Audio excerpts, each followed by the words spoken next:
আমার চ্যানেলে তোমাদের সকলকে স্বাগত। আজ আমরা মাধ্যমিক 2026 এবিটিএ টেস্ট পেপার থেকে ভূগোলের 155 নম্বর পেজে যে সেটটি রয়েছে সেটাই সলভ করব, সঙ্গে ম্যাপ পয়েন্টিংটাও আমরা সলভ করব।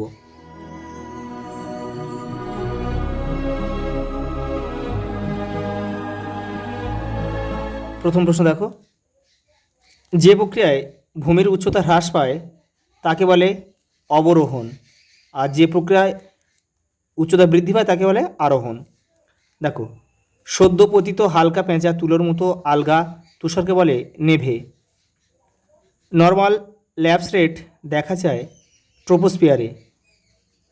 এল নিনো সংগঠিত হলে ভারতে যে পরিস্থিতির সৃষ্টি হতে পারে তা হলো খরা।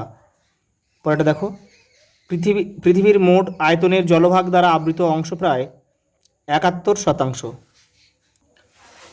পরেরটা দেখো, 24 ঘন্টায় পৃথিবীর কোনো স্থানে মোট জোয়ার ভাটা হয় 4 বার। একটি জৈব ভঙ্গুর বর্জ্য পদার্থের উদাহরণ হচ্ছে কাঠ। ভারত ও পাকিস্তানের সীমারেখাকে বলে র্যাডক্লিফ লাইন। পরেরটা দেখো, ভারত চীনটা হচ্ছে ভারত চীন কিন্তু ম্যাকমোহন লাইন, আর ভারত আর আফগানিস্তানের ডুরাল লাইন, আর লাইন অফ কন্ট্রোল হচ্ছে এলওসির কাছে যেটা রয়েছে, বা পাক অধিকৃত কাশ্মীর আর ভারতের যে কাশ্মীর রয়েছে সেটাকে লাইন অফ কন্ট্রোল বলে সেটাকে। পরেরটা দেখো, ভারতের উপকূলীয় হ্রদগুলির মধ্যে একটি মিষ্টি জলের হ্রদ হচ্ছে কোলেরু। এই যে কোলেরু।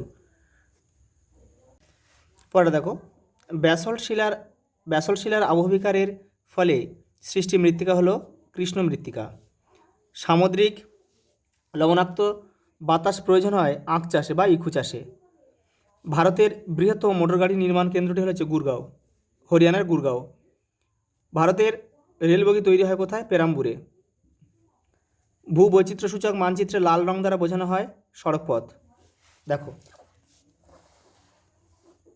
দেখো শুদ্ধ অশুদ্ধ রয়েছে। প্রথমে দেখো, নদীর মধ্য ও নিম্ন গতিতে পলল শঙ্কু সৃষ্টি হয়, এটা কিন্তু শুদ্ধ। হিমরেখার অবস্থান মেরু অঞ্চলে সমুদ্র জলের কাছাকাছি অবস্থিত, এটাও কিন্তু শুদ্ধ। জেট বায়ু এক ধরনের জিওট্রপিক বায়ু, এটাও কিন্তু শুদ্ধ। চন্দন গাছ জন্মায় পর্ণমোচী অরণ্যে, এটাও শুদ্ধ। দেখো পরটা, গোদাবরী নদী গ্রস্ত উপত্যকার মধ্যে দিয়ে প্রবাহিত, এটা কিন্তু অশুদ্ধ হবে। এটা গোদাবরী হবে না, এটা হবে নর্মদা নদী। কিন্তু বর্জ্য হলো মানুষ দ্বারা সৃষ্ট বাতিল দ্রব্যাদি বা পদার্থ, এটাও শুদ্ধ। তো পরেরটা দেখো, উপগ্রহ চিত্রে বিভিন্ন চিহ্ন প্রতীকের সাহায্যে ভৌগোলিক বৈশিষ্ট্যগুলি বোঝানো হয়, এটা কিন্তু অশুদ্ধ হবে। এটা হবে রঙের সাহায্যে বোঝানো হয় কিন্তু। পরেরটা দেখো, কুঞ্চিকল জলপ্রপাত ভারাহি নদীতে অবস্থিত, কর্ণাটকে অবস্থিত, কিন্তু ভারতের উচ্চতম জলপ্রপাত এটা। প্রাকৃতিক সৌরপর্দা বলা হয় ওজোন স্তরকে। পরেরটা দেখো, শিশির জমে বরফে পরিণত হলে তাকে কি বলে? তুহিন বলে। শীতল কোন স্রোতের প্রভাবে নিউ ফাউল্যান্ডে অঞ্চলে শীতকাল তুষারপাত? লাব্রাডার স্রোত। বৈদ্যুতিন বর্জ্যকে সংখ্যায় বলে ই বর্জ্য বলে। পরেরটা দেখো, শিল্পের শিল্প বলা হয় কোন শিল্পকে? অটোমোবাইল শিল্পকে।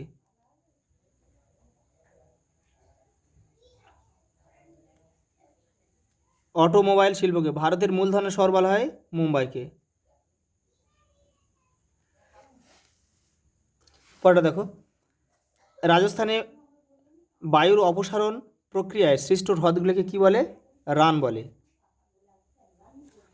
বায়ুচাপ মাপার একক কি? মিলিবার। মেরু সাগরে কোন ধরনের সমুদ্র স্রোত দেখা যায়? শীতল মেরুস্রোত বা অন্তঃস্রোত দেখা যায়। কচ্ছের রণে পতিত একটি নদীর নাম হচ্ছে লুনি। ভারতের কোন উপকূলে বছরে দুবার বৃষ্টিপাত হয়? করমণ্ডল উপকূলে, তামিলনাড়ুর কাছে আর কি। ভারতে কোন প্রকৃতির অরণ্যে সবচেয়ে বেশি দেখা যায়? ক্রান্তীয় শুষ্ক পর্ণমোচী অরণ্য। কলকাতার পাতাল রেল কত খ্রিস্টাব্দে চালু হয়? 1984 খ্রিস্টাব্দ। উপগ্রহ চিত্র কীরূপে প্রকাশ করা হয়? ত্রিমাত্রিক বা ডিজিটাল? এই যে আমি উত্তরগুলো লিখে দিয়েছি, তোমরা এখান থেকে একটু লিখে নিও। পরেরটা দেখো, চেরি ব্লসম কর্ণাটক 2.4.1। আঁধি আঁধি হচ্ছে রাজস্থানে দেখা যায় 2.4.2। হারমাট্টান পশ্চিম আফ্রিকা 2.4.3। আর মহানদী হচ্ছে উড়িষ্যা, মহানদী উড়িষ্যায় অবস্থিত। দেখো এরপরে ম্যাপ পয়েন্টিংটা আমরা সলভ করব। দেখো এই যে ম্যাপ পয়েন্টিং দিয়েছে, এই যে ম্যাপে তোমরা প্রথমে কি করবে, যে ম্যাপটা দেবে তোমরা প্রথমে হচ্ছে উপরে রোল নাম্বার, রেজিস্ট্রেশন নাম্বার, নিজেদের নাম খুব সুন্দরভাবে লিখবে পেন দিয়ে, আর ভিতরটা সব পেন্সিলে করবে। আমি তোমাদের ভিডিওটা বোঝার জন্য কিন্তু আমি পেনে সলভ করলাম, দেখে নাও। দেখো প্রথমে দিয়ে কি, দেখো বিন্ধ্য পর্বত দিয়েছে। দেখো বিন্ধ্য পর্বত কোথাও হচ্ছে ভারতের মধ্যে একদম মাঝখানে ঠিক অবস্থিত এই জায়গাটায়, এই জায়গাটা হচ্ছে বিন্ধ্য পর্বত। এইভাবে করবে 6.1। দেখো পরেরটা কী দিয়েছে, দেখো নর্মদা নদী দিয়েছে। নর্মদা নদী এই যে খাম্বাত উপসাগরে পড়েছে। দেখো বিন্ধ্য পর্বতের ঠিক নিচ দিয়ে নর্মদা নদী বয়ে গিয়েছে। আর তীর চিহ্ন দিতে হবে, কারণ নদীটার গতিপথটা তোমাদের কিন্তু দেখাতে হবে। ঠিক এভাবেই করবে, দাগনামাটা পাশে দেবে। দেখো পরেরটা দেখো, শীতকালীন মৌসুমি বৃষ্টিপাতযুক্ত অঞ্চল। আর শীতকালে কোথায় বৃষ্টিপাত হয়, এটা কিন্তু দেখো এটা প্রশ্ন করে দিয়েছে কিন্তু, এটা করমণ্ডল উপকূল, করমণ্ডল করমণ্ডল উপকূল। এই যে এই জায়গাটা হচ্ছে করমণ্ডল উপকূল, এখান থেকে এটা পুরোটা হচ্ছে করমণ্ডল উপকূল। তাহলে দেখে ভারতের অরণ্য গবেষণাগার কোথায়, দেরাদুন, উত্তরাখণ্ডের দেরাদুন।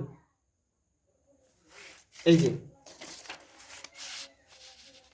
এই জায়গাটা অবস্থিত, এই যে নামটা লিখবে আর দাগনামাটা দিয়ে দেবে।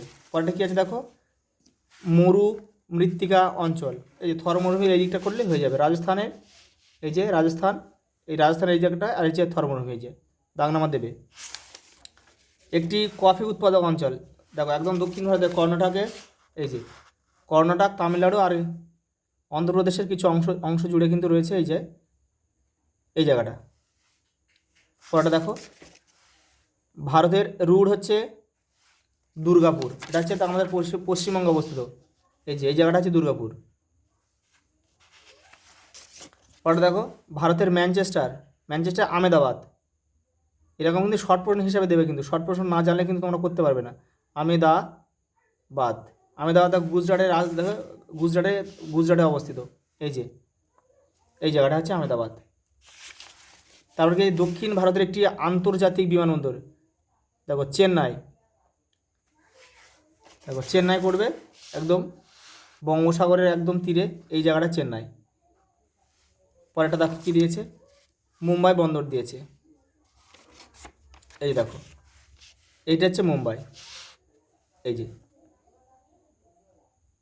তোমরা ম্যাপগুলো প্রথমে সলভ করে নিয়ে একটা পিন আপ করে নেবে, নিয়ে মাঝে মাঝে পেজ উল্টে দেখবে, তোমাদের প্র্যাকটিস হয়ে যাবে কিন্তু। আজ এই পর্যন্ত, দেখা হবে পরের ভিডিওতে।